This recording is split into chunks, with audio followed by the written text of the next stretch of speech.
Assalamualaikum warahmatullahi taala wabarakatuh. Kali ini kita akan mengisahkan tentang seorang wali yang menggali kuburnya sendiri dan menghatamkan Al-Quran sebanyak 8.000 kali. Begini kisah pria yang hatamkan Al-Quran sebanyak 8.000 kali sebelum ia wafat. Salah satu tokoh sufi dari kalangan muslimah yang sangat terkenal adalah Rabi'ah Al-Adawiyah, sang sufi wanita yang menghibahkan seluruh hidupnya hanya untuk agama Allah. Sufi ini merupakan sosok wanita suci. Dia tidak pernah menikah sepanjang hidupnya karena memilih kesucian dan kecintaannya hanya kepada Allah semata. Ia juga dikenal sebagai seorang sufi wanita yang zuhud, wanita salehah. Ia tidak tertarik kepada kehidupan duniawi, sehingga ia mengabdikan hidupnya hanya untuk beribadah kepada Allah Subhanahu wa Ta'ala. Dikisahkan Rabi'ah Al-Adawiyah yang sangat cintai Allah Subhanahu wa Ta'ala dan Rasulnya menggali kubur untuk dirinya sendiri sebelum ia wafat.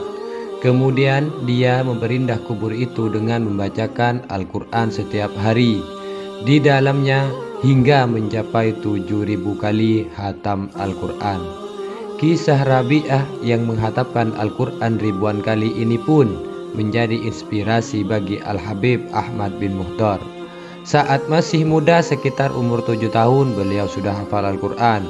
Dan sebelum wafat di masa hidupnya, wali Allah ini juga menggali kuburnya sendiri seperti yang dilakukan Rabi'ah Al-Adawiyah. Setiap hari beliau turun ke dalam lubang kuburnya yang sudah ia siapkan. Lalu beliau tadarus Al-Quran di dalam lubang kuburnya itu. Suatu ketika anak-anaknya berkata, "Wahai Abah, jujur saja terkadang apabila ada tamu datang, kami malu saat mereka menanyakan di mana dirimu. Dan kami bilang di dalam kubur. Kami malu berkata demikian. Kenapa Abah lakukan hal ini?"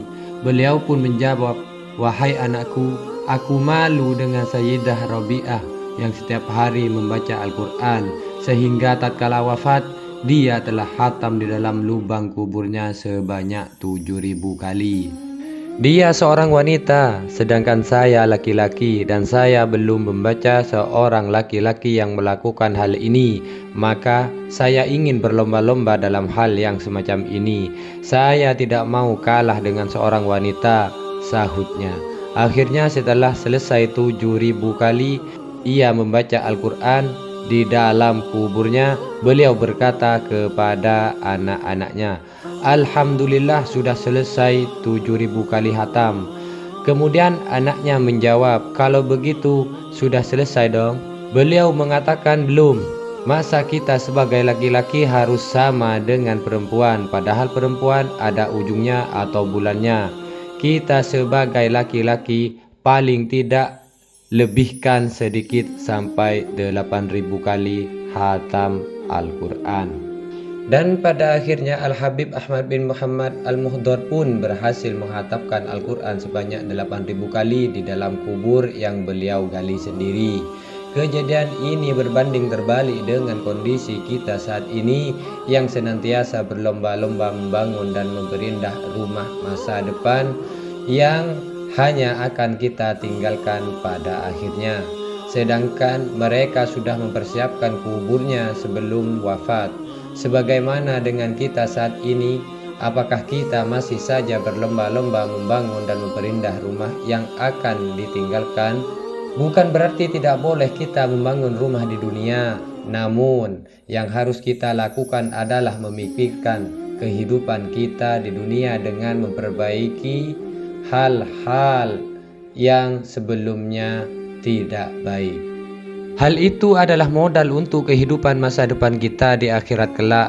Semoga kita semua dapat mencontoh orang-orang soleh yang terus mengumpulkan amal kebaikan, karena hanya amal soleh yang akan menyelamatkan kita nanti di akhirat.